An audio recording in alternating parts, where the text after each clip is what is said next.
d'abord, je crois qu'une petite précision s'impose. La métropole du Grand Paris, qui est une forme institutionnelle, qui est un organe de travail, n'est pas le Grand Paris. Et il faut bien distinguer les deux. Le Grand Paris, c'est une notion urbaine, c'est une notion économique, et ce n'est pas une notion institutionnelle. Alors, deux mots quand même sur la MGP, la métropole du Grand Paris, parce que vous l'avez dit tout à l'heure dans votre introduction avec M. Mabille, il y a une mutation, il y a des choses qui changent, une évolution de ce point de vue-là, et il faut en dire un petit mot.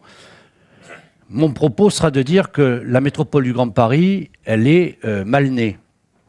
L'institution que nous avons aujourd'hui la chance, avec certains de mes collègues, dont Daniel Guiraud qui est là, de piloter, dans laquelle nous participons à l'exécutif, cette institution est le fruit d'une opération de mixage entre les intérêts des uns et des autres, celui de l'État, celui des collectivités. Je rappelle que la plupart des élus, toutes tendances confondues, ont voté une motion à 94% qui consistait à vouloir un autre type d'organisation pour la métropole du Grand Paris. Mais la loi, c'est la loi. Et la métropole du Grand Paris existe, elle est légitime. Remettre en cause sa légitimité est absolument absurde. Par contre, il faut envisager son évolution. L'évolution, pour moi, elle consiste essentiellement, si je mets de côté les questions purement techniques, notamment les flux financiers, qui ne sont pas anecdotiques, mais qui supposerait de discuter pendant des heures sur des notions assez complexes. Si je reste sur les problèmes pratiques, donc politiques, il y a 3 points qui me paraissent essentiels pour faire évoluer la métropole du Grand Paris. D'abord, il faut éviter ce que prévoit la loi, c'est-à-dire en 2020, l'élection des conseillers métropolitains au suffrage universel. Je ne souhaite pas, et je ne suis sûrement pas le seul, je ne souhaite pas que la métropole du Grand Paris devienne une collectivité territoriale avec des élus au suffrage universel représentant les électeurs, représentant les citoyens. Moi, je souhaite que la métropole du Grand Paris reste une communauté de maires, une intercommunalité représentant ces 131 villes et agissant dans l'intérêt des territoires de ces 131 communes. Donc, pas de friction avec la région ou les départements. Nous ne sommes pas une collectivité élue au suffrage universel. Nous ne devons pas le devenir. Ça changerait la nature de la métropole du Grand Paris et ça la tirerait vers les politiques de proximité qui n'est pas de son ressort, qui ne doit pas être son objectif. Et je reviendrai là-dessus dans un instant sur l'attractivité. Le deuxième élément, c'est qu'il faut absolument éviter que les établissements publics territoriaux ne disparaissent. Il faut donc rétablir le maintien de la CFE, une part de l'impôt économique, si vous préférez, au bénéfice des ZPT après 2020, de manière à ce que ces territoires aient une pérennité, qu'ils puissent continuer à agir sur les politiques de proximité et qu'ils laissent à la structure MGP les politiques stratégiques dont elle doit se saisir pour vivifier le territoire métropolitain.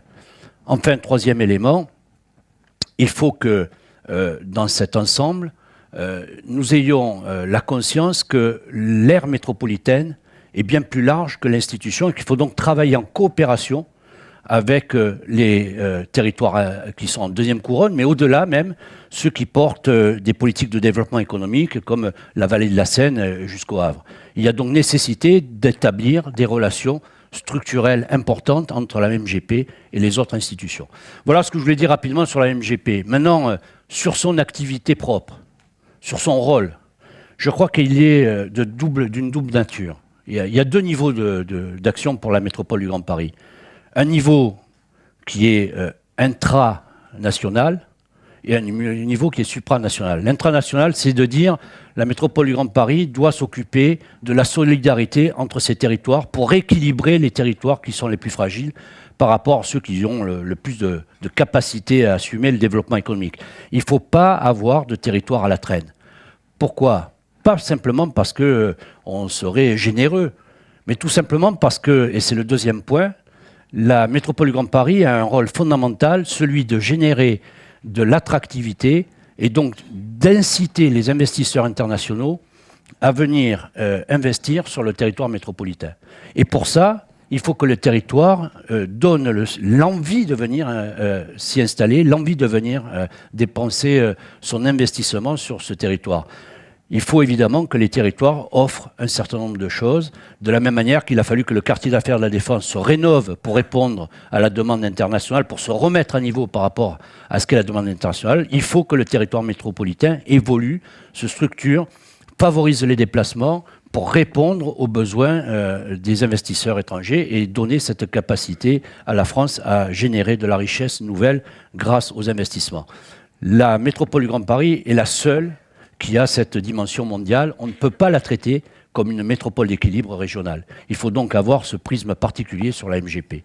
Un dernier mot pour dire qu'aujourd'hui, les enjeux, ils sont considérables. Le fonds d'investissement de l'Arabie Saoudite, le dernier fonds qui vient d'être constitué, fonds d'État, c'est 2000 milliards de dollars. C'est absolument gigantesque et il faut absolument que nous soyons en capacité d'attirer une partie de cette manne pour le bénéfice de nos entreprises, pour le bénéfice de notre emploi et pour le bénéfice général des citoyens. Le sujet majeur qui aujourd'hui permet cette révolution, c'est le réseau du Grand Paris Express. Je pense que d'autres en parleront dans le détail, mais c'est vrai que ce réseau du Grand Paris Express va être un véritable moteur pour débloquer un certain nombre de situations dans les nouvelles gares qui vont s'installer et permettre c'est un mot qui n'est pas très beau, mais de réseauter, si j'ose dire, pour rendre facile le transfert au sein de la métropole du Grand Paris. Une simple mise en garde. Attention à ceux qui pensent qu'autour de chacune de ces gares va se créer un quartier d'affaires façon la Défense. Il n'y aura pas des millions de mètres carrés pour les entreprises de partout. En tout cas, il n'y aura pas forcément preneur. Donc attention à ce qu'on fait dans ce grand développement économique qui est en route autour des 68 gares. Mais vraiment, c'est une chance extraordinaire pour l'Île-de-France, pour la métropole et pour la capitale.